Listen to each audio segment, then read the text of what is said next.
Welcome back to the unofficial Squarespace Entrepreneur podcast. Today I'm here with Isabel of Opal Templates. And I invited Isabel on the show because I'm a subscriber to as many Squarespace template newsletters as I can be. And one of Isabel's newsletters stood out to me because it mentioned podcasts and, getting on podcasts, right? So I thought, all right, perfect opportunity to reach out and invite her on the show so that we can talk everything Squarespace templates and what's been going on specifically with her business. So, Isabel, welcome to the show. Thank you. Thank you so much for having me. I've been a long time kind of like follower slash stalker of your brand and what you've done. So it's really cool to be here. Nice. Well, if you don't mind introducing yourself and telling us a little bit about your business. Yeah, absolutely. So I am a Squarespace designer and the founder of Opal Templates, which is a Squarespace template shop for freelancers, specifically freelancers looking to build more peaceful brands. So in the recent year or so, I started out just kind of doing like general templates for freelancers. Um, but I've kind of niched down more into the website strategy side of things and just kind of creating templates that are designed to help freelancers sell easier and also set better boundaries, position themselves as experts, all the kind of stuff that comes along with building a more kind of spacious brand and getting out of that kind of like burnout prone freelancer cycle. So, yeah, Mm. that's what I do. Yeah, so that sounds really holistic to me, I think it's a little bit of a trend I've been picking up where the templates are a product, but what you're doing with your brand and your business is you're trying to meet multiple needs that typically don't get met. Would you say that's a fair assessment? Definitely, yeah. I feel like I kind of was looking for a way to differentiate myself because obviously there's a lot of Squarespace templates out there that could work for a lot of people. But I kind of was trying to lean into, my unique POV, and I was someone who loves freelancing for the freedom and the flexibility, but also found a lot of the aspects of it very stress inducing. Just kind of feeling like you're always like sales pitching people and you're offering things that aren't super aligned, things like that. So I decided if I could kind of marry the two of, helping people create more peaceful brands with a cute website too, then that Yeah. would be my ideal scenario. So how did you get started with templates? Is this your first go around? Like how give me a little history or background on your shop. Yeah, so I believe I started Opal Templates officially in, gosh, maybe April of 2021.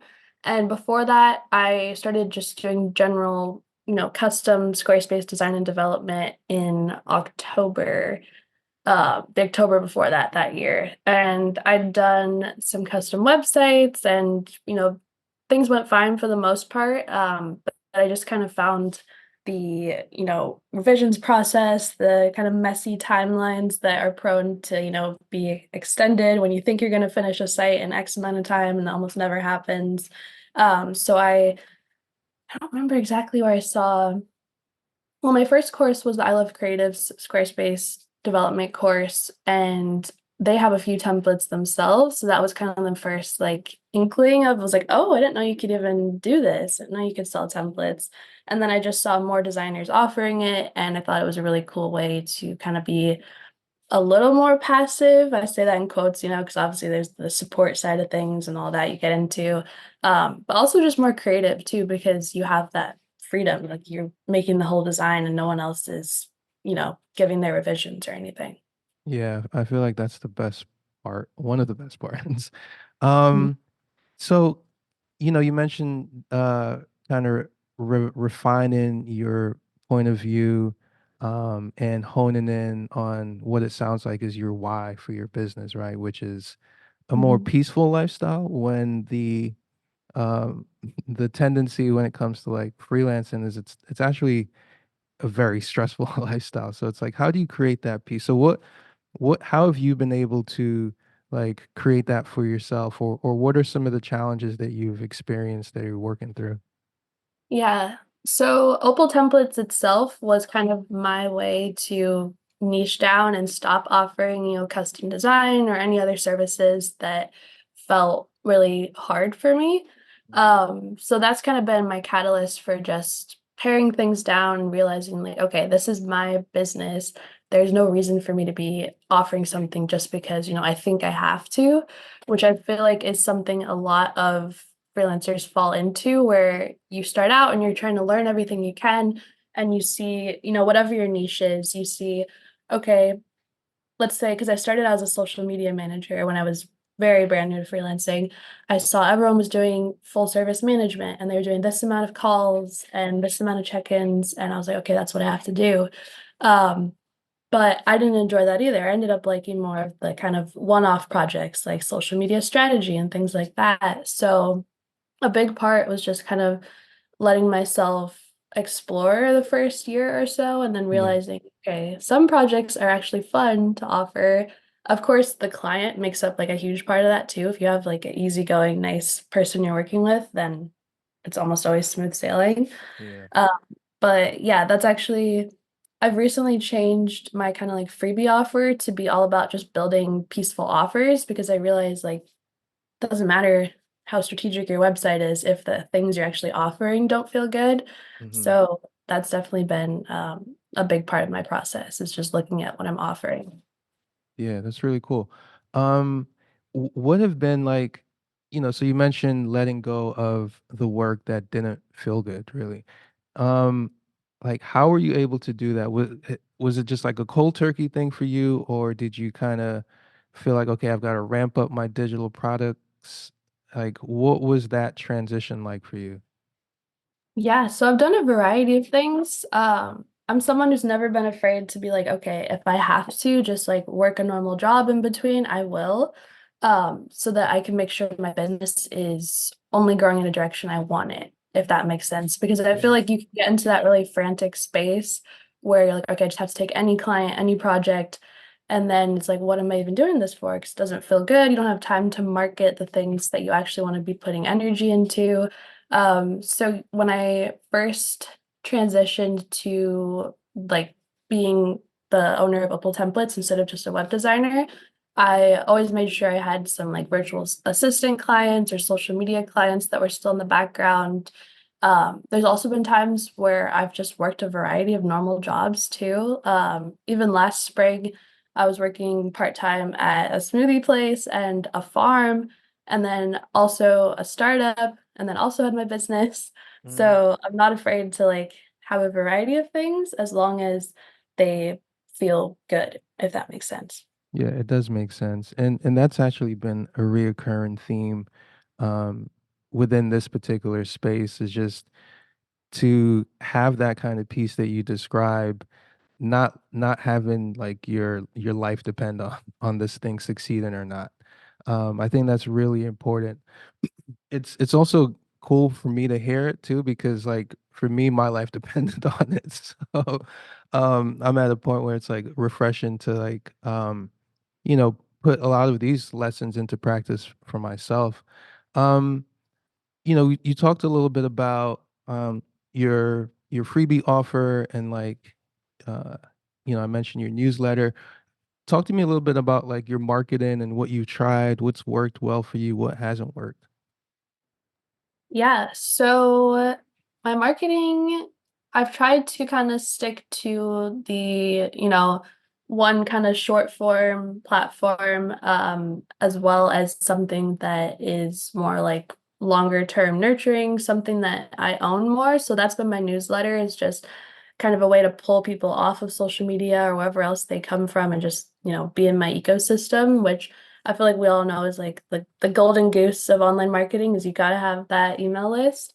So that's been something I've been trying to put more energy into lately. Like even with the newsletter you saw last week, that was a really cool example of how like once you just start like putting effort into something and just like talking to people, then opportunities can happen and all sorts of good stuff. So it's mostly just been Instagram and email. I did have a podcast for a brief time. I set it up so it was like in seasons. So I didn't feel the pressure to like, okay, now I have to have this like all the time for years.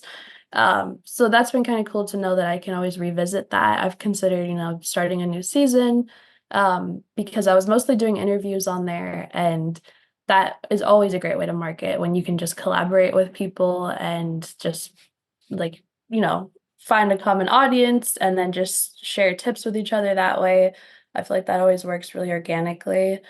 Otherwise, I've done a little bit of stuff with ads, mostly for like my freebies I found has worked best. Yeah, I don't know. I guess just like I figured out where my people mostly hang out, and it's mostly Instagram. So that's where I've been. I just make like 3 reels a week, and then I write 2 newsletters a week. Okay, cool. So you've got like a pretty clear, strategy that works for you. Mhm.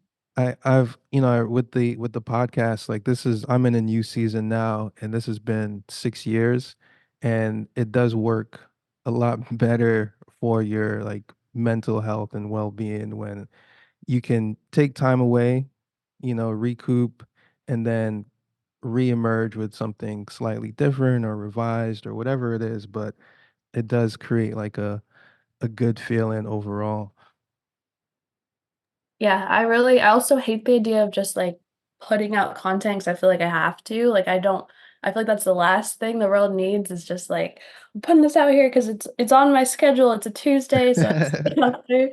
So I was like, I want to make sure like when I do my podcast that I'm like excited about every episode and like it actually feels like impactful and it's not just like filler. So like it's been over a year now since my last season, but I'm like finally starting to feel like, okay, maybe I have like new things to talk about, new people I want to interview. Um, yeah. Yeah, yeah, it's important. Like I take breaks. In the beginning, I thought, I'm not being consistent or blah blah blah. But like, yeah, um, I don't know. People don't. Maybe some people care, but like overall, people don't care as much as I thought. And like, absence does make the heart grow fonder. So especially when you come back with something better. Yeah. So Really. what's what's on the horizon for Isabel and Opal templates like in this season that you're currently in? I mean, like what are you aiming towards, or what are you trying to get going? Yeah. I feel like I'm trying to just get the one template I have. I spent like 9 months working on it. And of course that wasn't like constant. Because I've also been working full time for a startup this last year. So that kind of drew out the timeline quite a bit, but it's finally live and now I'm just trying to get people to beta test it because I feel like there's always things that you miss like development wise until someone starts fiddling around with stuff. But I just want to get that one template like really down pat before I build the next one. And I've been toying with the idea of even just like sticking with that one and just like adding to it over time because I've seen people do that where they literally just have one template that they sell, but it works really well for them. Hmm. Um, because I've always been torn between that or like I have to have like 10 built out and like a whole shop or whatever. Um, but yeah, really just trying to lean into people who have the same perspective as me, have the same goals of building a more peaceful brand. Maybe doing more workshops too, because I think talking about other stuff than just websites is really fun too. Because it can feel kind of like you're like pigeonholed when you're like, okay, all I can talk about is websites. So I'd love to talk about, other parts of building kind of like a life first business and having some sort of community maybe. I don't know. There's always ideas. But for now it's just getting this one template really solid. So the Amber template, because that's a template we're talking about. Yeah. The beta launches here.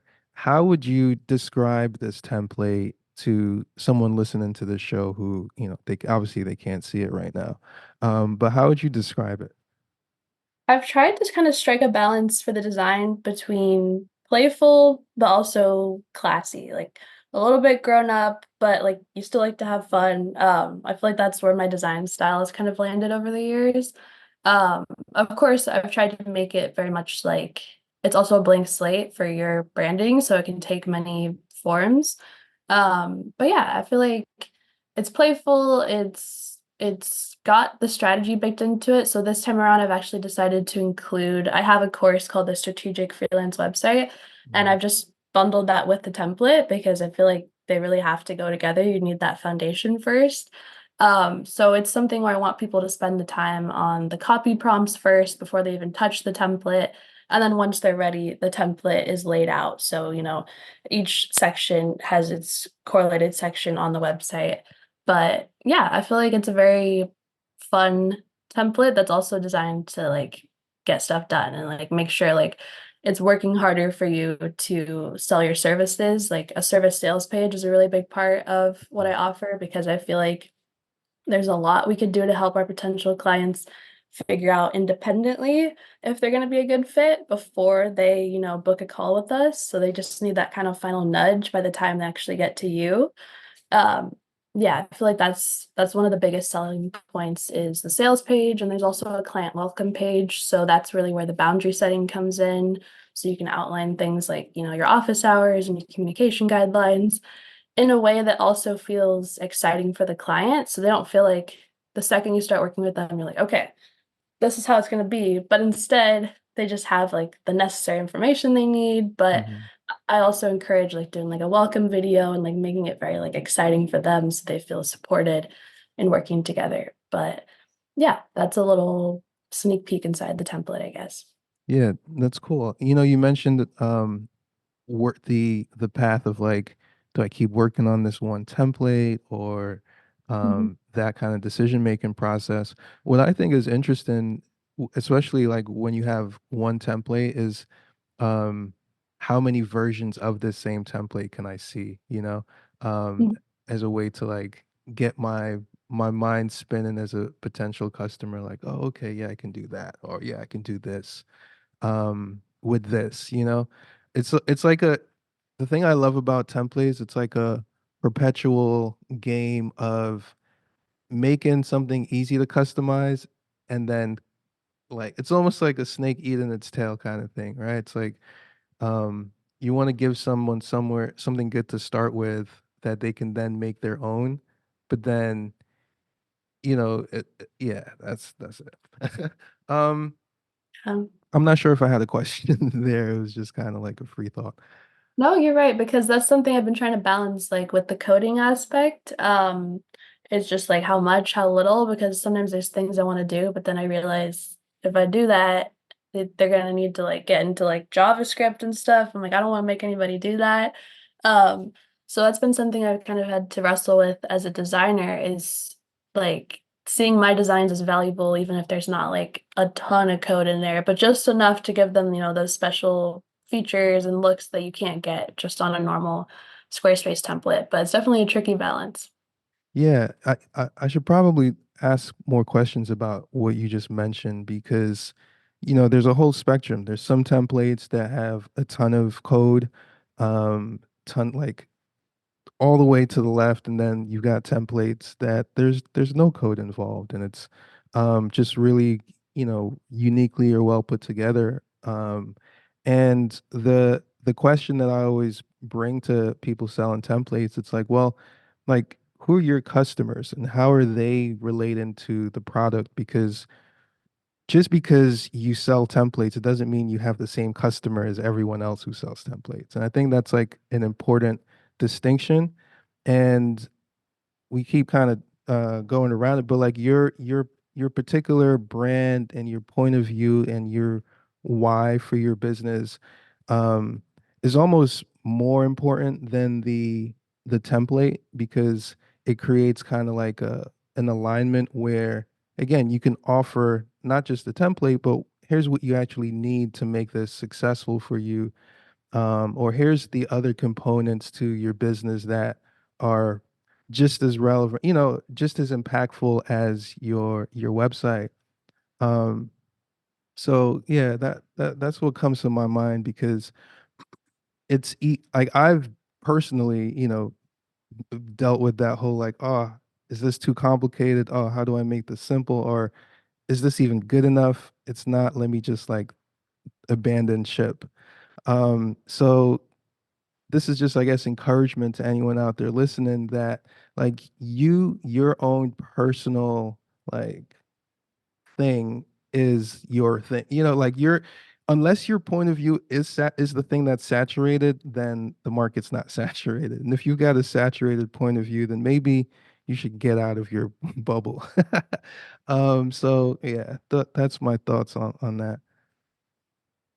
Yeah, absolutely. I feel like that's something I've realized just with everything lately, regardless of, if you have a template business or not. It's like you gotta have a POV, especially like with AI and like all sorts of ways to make things more homogenized. Like that's what's gonna make you stand out in the future. Because there's a million people that do what you do, most likely. So I've tried to think about what are things I disagree with in the industry, what are things I maybe would be afraid to talk about in the past, and just kind of put more of my personality in the brand. Yeah. And I feel like that's helped me avoid like overcompensating with like the most complex template ever. And also just always trying to do stuff on Squarespace first, like within its own capabilities, because with Fluid coming out and all that stuff, I was afraid of Fluid at first. I was like, oh God, what's happening here? But now I like it. I'm like, this is cool. There's stuff that, we used to have to code for, we don't have to anymore. Yeah.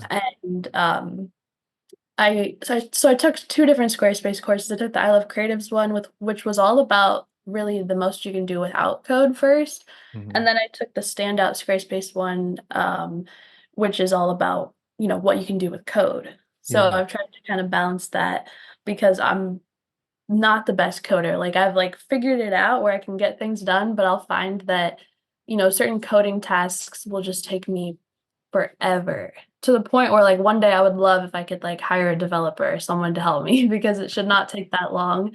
I can always get it done, but yeah, it can be a huge blocker. So I've tried to place less importance on it. Yeah, I remember when that day came for me and I found that developer. It was amazing. So I But definitely hope you find that. Um, yeah, Amber, is there anything else that you want to lead? Sorry, I called you Amber. Your name is Isabel. The template is Amber. that's fine. I just thought you were just talking about the template again. Is there anything that you want to leave with our audience that we didn't touch on? Hmm, I don't know. I feel like there's more things I want to try, but that's not like advice. Did you want me to like drop advice or just Yeah, like well, who cares about advice? Whatever. okay. I was thinking about your question earlier where you're asking what else is on the horizon. Yeah. And something I've been curious about is like offering more parts of the equation because I feel like a lot of times once people get their website, then they also need like things like social media templates is something I've been considering. Hmm. Uh, but I haven't really looked in to see like if other people have tried that or how that's gone. I don't know what your thoughts are on like, Yeah. like So rounding out the process more. so when it comes to like, ideas like that, I'll hold the thought, I'll hold the idea, but then I'll wait for someone to actually, like a client or a customer to actually ask for that, or request it and say, "Hey, can you do this as well?" And then Yeah, so it makes whatever you're creating always a direct response to something as opposed to a response to what other people have done. And so that just gives you like immediate validation and immediate feedback where it matters most, which is with the next customer. And then with that process, you can always, improve over time on the thing or, um, more requests come down the line and you're like, oh, I hadn't even thought of that idea. And the reason that I like this path that I just described is because that's how you'll find the actual products and stuff so forth that are unique to you that don't exist anywhere yet, right? Where um, you actually can't look out and find another version yet because it's come to you first as, hey, can you deliver on this thing, right? This problem that someone needs solved. So yeah. I don't know if that helps, but that's the way I kind of approach it, and it's worked pretty well. Yeah, no, that definitely helps. Thank you. I knew you'd have good advice on it, so that's why I was like, I'm gonna bring this up and see what you think. Yeah, I mean anything else, this is like my favorite part of the show is like we get into the nitty-gritties. Yeah. What do you have planned for your business? Is there any new things you want to experiment with? Yeah, so I was thinking about this morning that there have over the years there've been a ton of things. Like I've I've had ideas nonstop. And obviously as a solopreneur as I've been for most of the time, like you can only do but so much. But at the same time, I love to try things. So I've also tried a lot of things. So I try to try the ideas when they come, and then at least I have like a first attempt. So if, like I said, if it comes up, if there's an actual demand from someone later on, I'm not just like starting from scratch. So to answer your question, I've kind of just been filtering through, the past 9 years of ideas that have either been premature or, I've failed a bunch of times at it, and I'm like, do I want to try again at this particular thing? So that's kind of where I'm at, and really the transition that I'm at with SQSB themes is really like taking myself out of the activities or the things that give me anxiety or stress me out, either due to my inactivity or, whatever it is, those things, and just um, having a more autonomous business as opposed to, something that I feel emotionally tied to, where it's like, if I'm, not doing something, something's not happening, which fortunately that's not been the case. But it is really a lot of like managing your own your own well-being so that you can best serve people. So yeah, preparing for like a new level of scale where I can serve millions of people. And I've actually never said that out loud, but where I can reach, and serve millions of people without giving up the hard-earned freedom that, I've won as a solopreneur. Yeah. That's exciting. I'm happy for you. I feel like once you've made it there, you have to spend that time where you're in the weeds with everything for a certain amount of time. But then Yeah. when you start removing yourself, I feel like that's like actually where the magic happens. Yeah, yeah, and it's I like the time it takes is the time it takes. And Mhm. um I think for everyone has a different timeline, where every plant like grows according to its own design and its own nature. And so for me, like this Squarespace entrepreneur process, community, everything involved with what we're talking about has just been like a crucible or a means for me to like burn down to whatever my core DNA is. And then from there, okay, we can multiply this. Oh, that's awesome. So thank you, Isabel, for joining us today. And I appreciate your last question because it brought some thoughts top of mind that I hadn't anticipated sharing. But yeah, everyone listening, definitely check out opaltemplates.com. And the beta launch is here. It's not going to be forever. But if you resonate with a peaceful brand, a peaceful business, and you are serious, but you're still, playful at the same time, then this might be something for you. How's that sound? That's perfect. That's probably better than what I could have said. I was just distilling it. All right. See you guys on the next show. Isabel, thanks again for joining us. Any last words? Um, I don't think so. I guess just if there's other Squarespace template designers listening, which I feel like probably most of the Mm, listeners are, definitely don't be shy to follow me on Instagram. That's where I talk to people the most, just at Opal Templates. But I'm always trying to, think of new ways to collaborate and just make new freelance friends. So definitely don't be shy to reach out. nice.